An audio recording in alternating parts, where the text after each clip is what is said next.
सर्वशत्रुविनाशनं जयावहं जपे नित्यम् अक्षयं परमं शिवम्।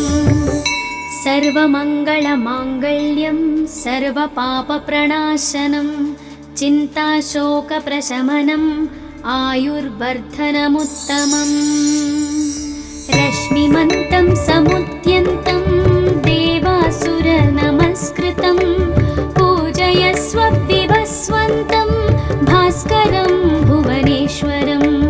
सर्वदेवात्मको ह्येष तेजस्वी रश्मिभावनः एष देवासुरगणान् लोकान् पाति गभस्तिभिः। एष ब्रह्मा च विष्णुश्च शिवस्कन्दः प्रजापतिः महेन्द्रो धनधः कालो यमः सोमो ह्यपाम्पतिः। पितरो वसवः साध्या यश्विनौ मरुतो मनुः वायुर्वह्निः प्रजाप्राणः ऋतुकर्ता प्रभाकरः। आदित्यः सविता सूर्यः खगः पूषा गभस्तिमान् सुवर्णसदृशो भानुः हिरण्यरेता दिवाकरः।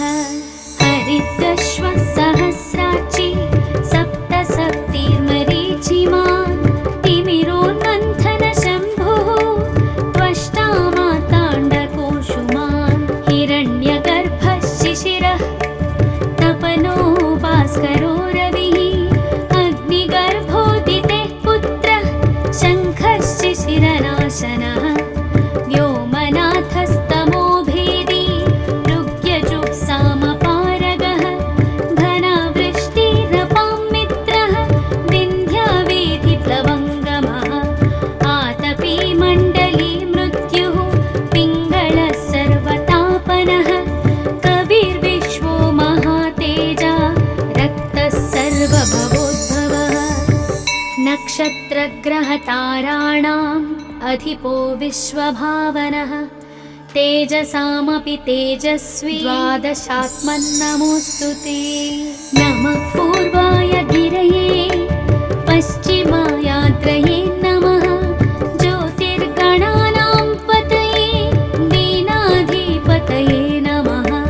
जयाय जयभद्राय हर्यश्वाय नमो नमः।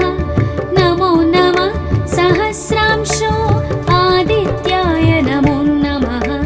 नमः उग्राय वीराय सारंगाय नमो नमः। नमः पद्मप्रबोधाय मार्ताण्डाय नमो नमः। ब्रह्मेशानाच्युतेशाय सूर्यायादित्यवर्चसे भास्वते सर्वभक्षाय रौद्राय वपुषे नमः। तमोघ्नाय हिमघ्नाय शत्रुघ्नायामितात्मने कृतघ्नघ्नाय देवाय ज्योतिषां पतये नमः। तप्तचामीकराभाय वह्नये विश्वकर्मणे नमस्तमोभिनिघ्नाय रवये लोकसाक्षिणे। नाशयत्येष वैभूतं तदेव सृजति प्रभुः पायत्येष तपत्येष वर्षत्येष गभस्तिभिः। एष सुप्तेषु जागर्ति भूतेषु परिनिष्ठितः। एष एवाग्निहोत्रं च फलं चैवाग्निहोत्रिणां वेदाश्च क्रतवश्चैव क्रतूनां फलमेव च। यानि कृत्यानि लोकेषु सर्व एष प्रभुः। येन मापत्सु कृच्छ्रेषु कान्तारेषु भयेषु च कीर्तयन् पुरुषः कश्चिन्नावशीदति राघव। पूजयस्वैनमेकाग्रः देवदेवं जगत्पतिम् एतत् त्रिगुणितं जप्त्वा युद्धेषु विजयिष्यसि। अस्मिन् क्षणे महाबाहो रावणं त्वं वधिष्यसि। एवमुक्त्वा तदागस्त्यो जगामा च यथागतम्। एतत् श्रुत्वा महातेजः नष्टशोको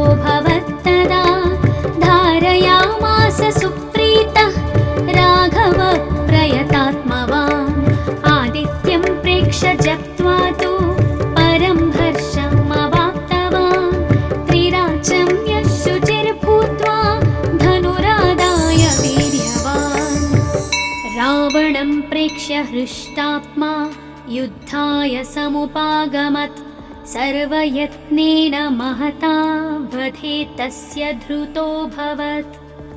अध रविरवदन्निरीक्ष्य रामं मुदितामनाः परमं प्रहृष्यमाणः निशिचरपतिसंक्षयं विधित्वा सुरगणमध्यगतो वचस्त्वरेति।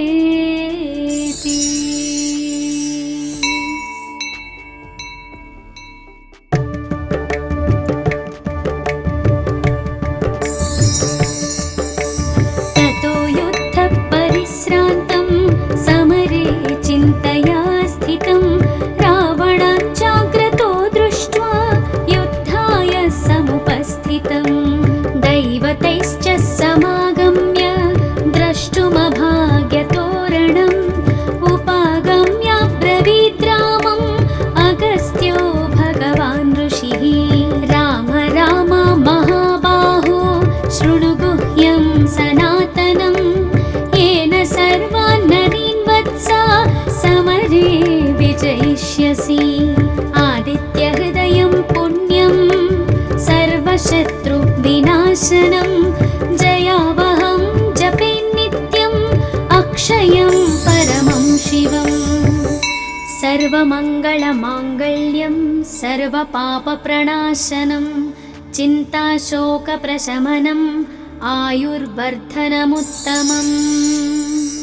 रश्मिमन्तं समुद्यन्तं देवासुरनमस्कृतं पूजयस्व विवस्वन्तं भास्करं भुवनेश्वरं सर्वदेवात्मको ह्येष तेजस्वी रश्मिभावनः एष देवासुरगणान् लोकान् पाति गभस्तिभिः एष ब्रह्मा च विष्णुश्च शिवस्कन्दः प्रजापतिः महेन्द्रो धनधः कालो यमः सोमो ह्यपाम्पतिः पितरो वसवः साध्या यश्विनौ मरुतो मनुः वायुर्वह्निः प्रजाप्राणः ऋतुकर्ता प्रभाकरः आदित्यः सविता सूर्यः खगः पूषा गभस्तिमान् सुवर्णसदृशो भानुः हिरण्यरेता दिवाकरः हरितश्वः सहस्राक्षी सप्तसप्तिर्मरीचिमान् तिमिरोन्मन्थनशम्भुः त्वष्टा मार्ताण्डकोशुमान् हिरण्यगर्भः शिशिरः तपनो भास्करो रविः अग्निगर्भोदितेः पुत्रः शङ्खः शिशिरनाशनः व्योमनाथस्तमो भेदी ऋग्यजुःसामपारगः घनावृष्टिरपां मित्रः विन्ध्यावेधिप्लवङ्गमः आतपी मण्डली मृत्युः पिङ्गळः सर्वतापनः कविर्विश्वो महातेजा रक्तः सर्वभवोद्भवः नक्षत्रग्रहताराणाम् अधिपो विश्वभावनः तेजसामपि तेजस्वी द्वादशात्मन्नमोऽस्तु ते। नमः पूर्वाय गिरये पश्चिमायात्रये नमः ज्योतिर्गणानां पतये दीनाधिपतये नमः जयाय जयभद्राय हर्यश्वाय नमो नमः नमो नमः सहस्रांशो आदित्याय नमो नमः नमः उग्राय वीराय सारङ्गाय नमो नमः नमः पद्मप्रबोधाय मार्ताण्डाय नमो नमः ब्रह्मेशानाच्युतेशाय सूर्यायादित्यवर्चसे भास्वते सर्वभक्षाय रौद्राय वपुषे नमः तमोघ्नाय हिमघ्नाय शत्रुघ्नायामितात्मने कृतघ्नघ्नाय देवाय ज्योतिषां पतये नमः तप्तचामीकराभाय वह्नये विश्वकर्मणे नमस्तमोभिनिघ्नाय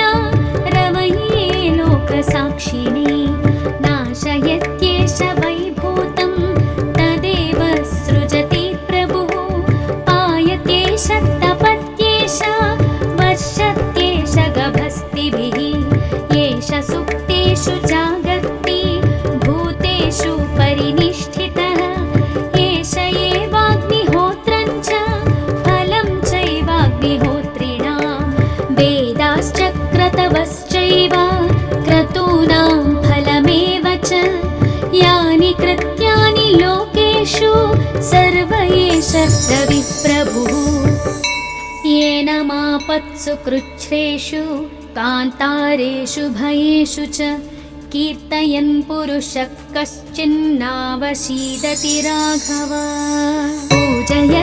पूजयस्वैनमेकाग्रः देवदेवं जगत्पतिम् एतत् त्रिगुणितं जप्त्वा युद्धेषु विजयिष्यसि अस्मिन् क्षणे महाबाहो रावणं त्वं वधिष्यसि एवमुक्त्वा तदागस्त्यो जगामा च यथागतम् एतत् श्रुत्वा महातेजः नष्टशोको भवत्तदा धारयामास सुप्रीतः राघव प्रयतात्मवान् आदित्यं प्रेक्ष्य जप्त्वा तु परं हर्षमवाप्तवान् त्रिराचं यशुचिर्भूत्वा धनुरादाय वीर्यवान् रावणं प्रेक्ष्य हृष्टात्मा युद्धाय समुपागमत् सर्वयत्नेन महता वधे तस्य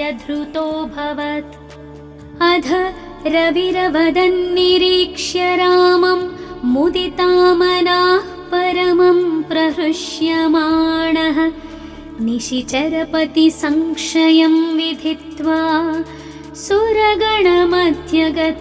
वचस्त्वरेति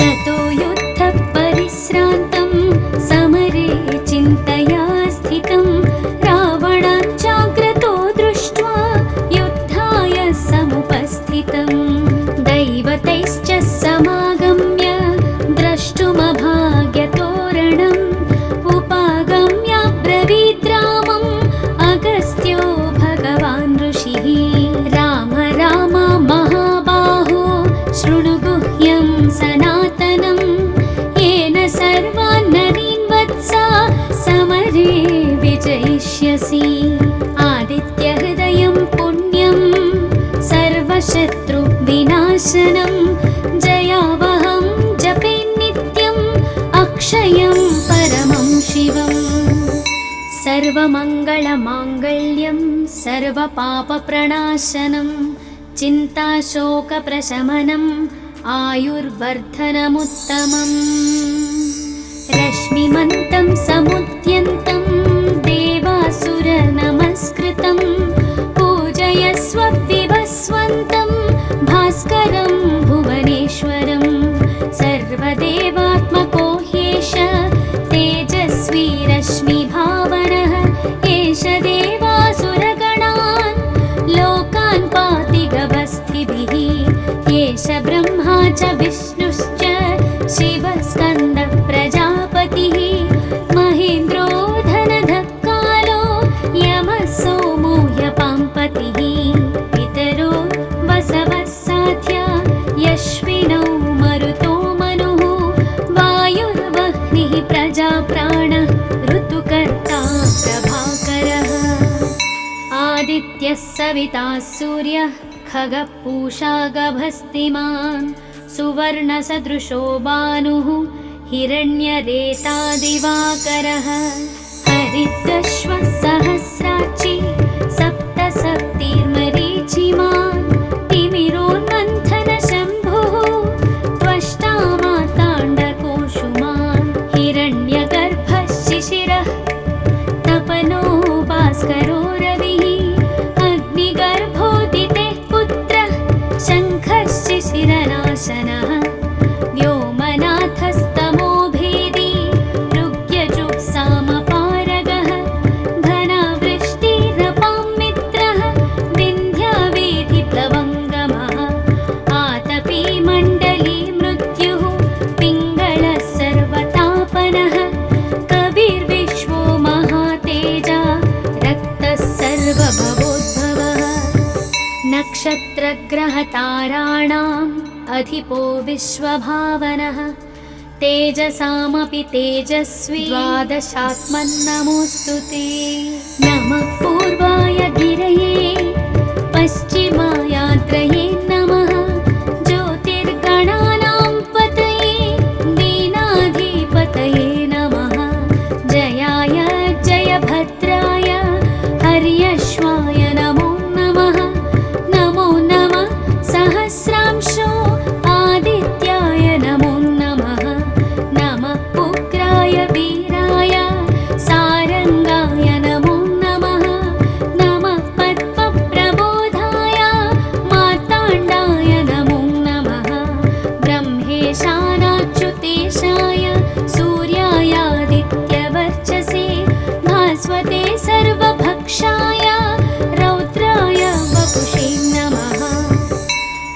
तमोघ्नाय हिमघ्नाय शत्रुघ्नायामितात्मने कृतघ्नघ्नाय देवाय ज्योतिषां पतये नमः।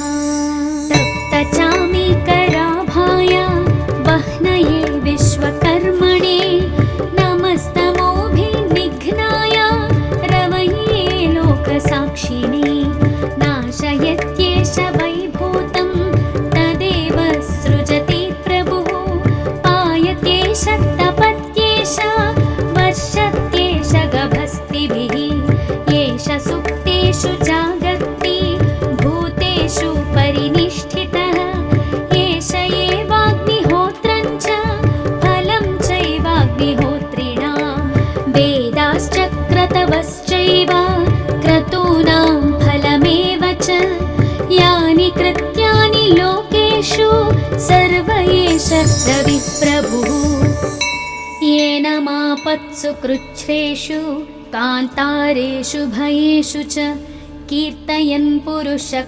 कश्चिन्नावशीदति राघव।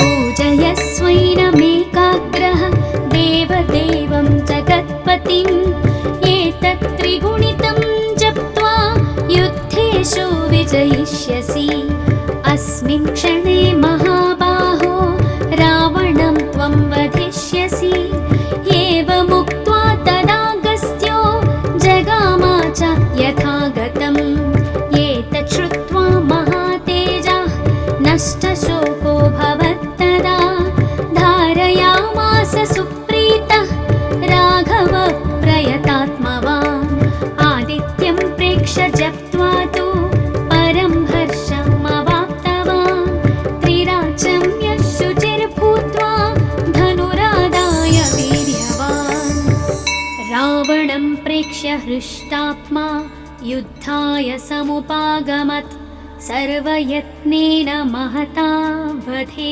तस्य धृतोऽभवत् अध रविरवदन्निरीक्ष्य रामं मुदितामनाः परमं प्रहृष्यमाणः निशिचरपतिसंशयं विधित्वा सुरगणमध्यगतो वचस्त्वरेति।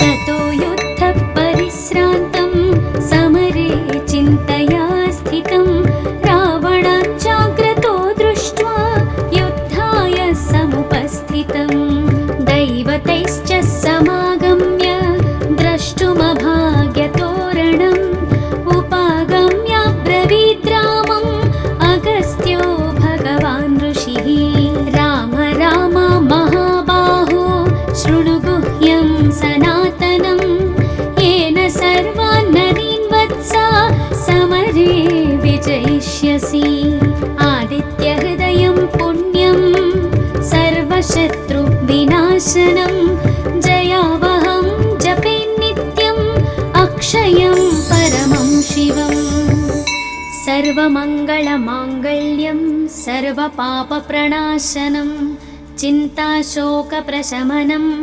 आयुर्वर्धनमुत्तमम् रश्मिमन्तं समुद्यन्तं देवासुरनमस्कृतं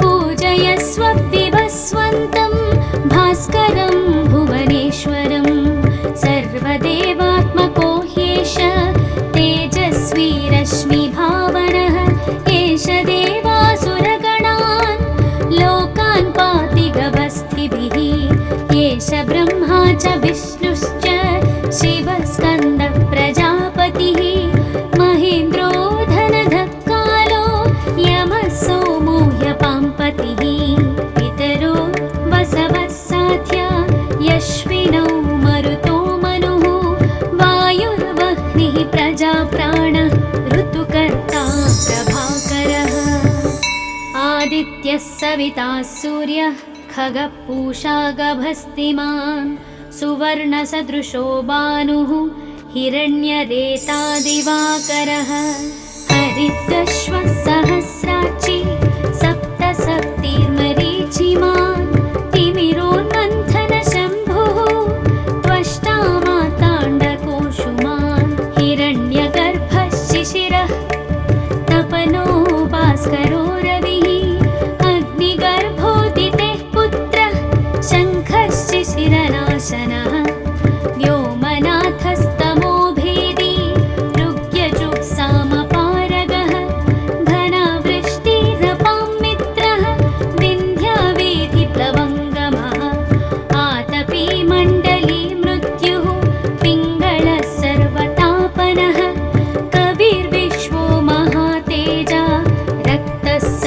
प्रभवोद्भवः नक्षत्रग्रहताराणाम् अधिपो विश्वभावनः तेजसामपि तेजस्वी द्वादशात्मन्नमोऽस्तु ते नमः पूर्वाय गिरये पश्चिमायात्रये नमः ज्योतिर्गणानां पतये दीनाधिपतये नमः जयाय जयभद्राय हर्यश्वाय नमो नमः नमो नमः सहस्रांशो आदित्याय नमो नमः नमः उग्राय वीराय सारंगाय नमो नमः नमः पद्मप्रबोधाय मार्ताण्डाय नमो नमः ब्रह्मेशानाच्युतेशाय सूर्यायादित्यवर्चसे भास्वते सर्वभक्षाय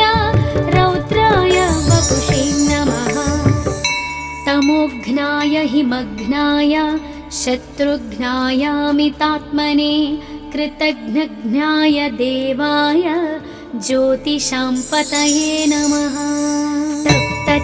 तप्तचामीकराभाय वह्नये विश्वकर्मणे नमस्तमोभिनिघ्नाय रवये लोकसाक्षिणे नाशयत्येष वैभूतं तदेव सृजति प्रभुः पायत्येष तपत्येष वर्षत्येष गभस्तिभिः येष सुप्तेषु जागर्ति भूतेषु परिनिष्ठितः एष एवाग्निहोत्रं च फलं चैवाग्निहोत्रिणां वेदाश्च क्रतवश्चैव क्रतूनां फलमेव च यानि कृत्यानि लोकेषु सर्व एष रविप्रभुः येन मापत्सु कृच्छ्रेषु कान्तारेषु भयेषु च कीर्तयन् पुरुषः कश्चिन्नावशीदति राघव पूजयस्वैनमेकाग्रः देवदेवं जगत्पतिम् एतत् त्रिगुणितं जप्त्वा युद्धेषु विजयिष्यसि अस्मिन् क्षणे महाबाहो रावणं त्वं वधिष्यसि एवमुक्त्वा तदागस्त्यो जगामा च यथागतम् एतत् श्रुत्वा महातेजः नष्टशोको भवत्तदा धारयामास सुप्रीतः राघवः प्रयतात्मवान् आदित्यं प्रेक्ष्य जप्त्वा तु परं हर्षमवाप्तवान् त्रिराचं यः शुचिर्भूत्वा धनुरादाय वीर्यवान् रावणं प्रेक्ष्य हृष्टात्मा युद्धाय समुपागमत् सर्वयत्नेन महता वधे तस्य धृतोऽभवत् अध रविरवदन्निरीक्ष्य रामं मुदितामनाः परमं प्रहृष्यमाणः निशिचरपतिसंक्षयं विधित्वा सुरगणमध्यगतो वचस्त्वरेति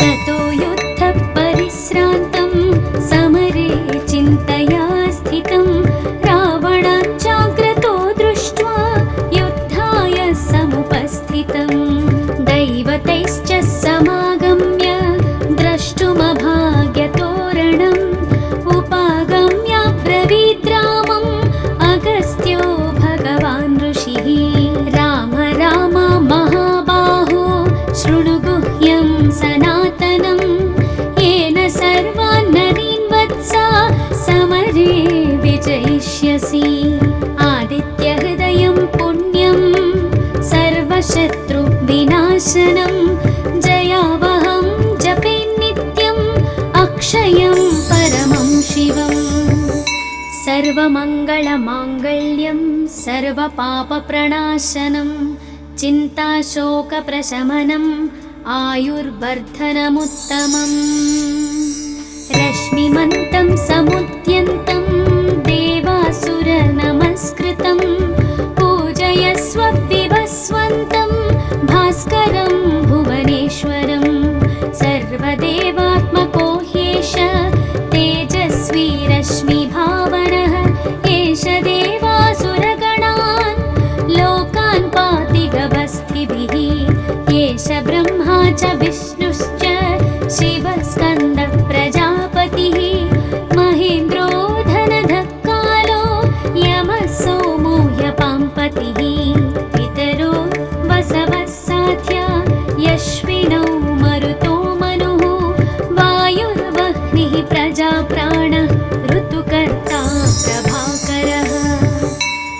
आदित्यः सविता सूर्यः खगपूषा गभस्तिमान् सुवर्णसदृशो भानुः हिरण्यरेता दिवाकरः हरितश्वः सहस्राक्षी सप्तसप्तिर्मरीचिमान् तिमिरोन्मन्थनशम्भुः त्वष्टा मार्ताण्डकोशुमान् हिरण्यगर्भः शिशिरः तपनो भास्करो रविः अग्निगर्भोदितेः पुत्रः शङ्खः शिशिरनाशनः व्योमनाथस्तमो भेदी ऋग्यजुःसामपारगः घनावृष्टिरपां मित्रः विन्ध्यावेधिप्लवङ्गमः आतपी मण्डली मृत्युः पिङ्गळः सर्वतापनः कविर्विश्वो महातेजा रक्तः